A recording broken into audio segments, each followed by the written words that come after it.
ئیمام عەلی ڕەزا ڕەحمەتی خوای لێبێ ڕۆژێکیان چووە گۆڕستان فەرمووی یا ئەهل القبور ئەی ئەهلی گۆڕستان ما الخبر عندكم هەواڵ چییە لای ئێوە ئەی ئەهلی گۆڕستان ئەی مردووەکان هەواڵ چییە لای ئێوە إن الخبر عندنا ئەها واتە ئێوە هەواڵ نییە لەلاتان مردوون ناتوانن قسە بکەن و ئەم ئامۆژگاری ئیمام عەلی بۆ ئێمەیە و بۆ سەحابەی کە لە تەنیشتی بوون نەک بۆ مردووەکان بێت چکە مردوو وڵام ناداتەوە نە ئەبیستێنە قسە ئەکا فەرمووی إن الخبر عندنا ئەزانم هەواڵ لای ئێوە نییە بەڵام هەواڵ لای ئێمە هەیە إن أموالكم قد قسمت ئەو پارەی بەجێدێش دابەش کرا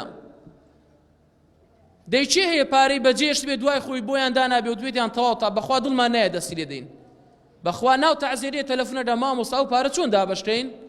ئەها إن أموالكم قد قسمت پارەکانتان وا دابەش کرا ئەمجا ماڵوێرانی قوربەسەری بۆ کەسێ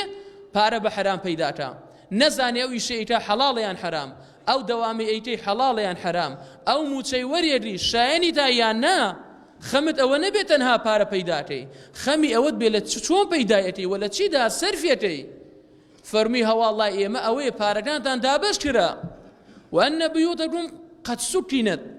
ئەو خانووی کە هەوڵت بۆیەدا و دڵت پێی خۆش بوو وا لە دوای تۆ خەڵکانێکی تر دانیشتوەتیدا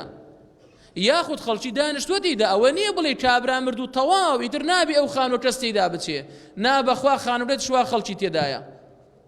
وإن زەوجاتکم قد زوجت و خێزانەکانتانی شویان دوای خۆتان ئەها پارەت خانووت خێزانت لە دوای خۆی کەسی واز لە دنیا نایێنێ پاشان ثم بەکا پاشان ئیمام عەلی دەستی کردە گریان بەخوا گریانەوێ بۆ چێ بۆ کەسێ پارەی حرام پەیداکە و خانووی حرام بناتە پاوە لە دوای خۆی ئاوا دابەشەکرێ و ئەمیش لە ناو قەبرا سزا بدرێت دەستی کردە گریان فەرین والله لو استطاعوا أن يجيبوا والله ئەگەر بیانتوانە با وەڵام بدەنەوە لقالوا إنا لوجدنا إن خير الزاد التقوى والله باشتريش لەگەڵ خۆمان بمان بردبا تەقوا بوو فەرمی والله بیانتوانە با وەڵام دەنەوە ئەم قسەیانەوت کە ناتوانن وەڵام دەنەوە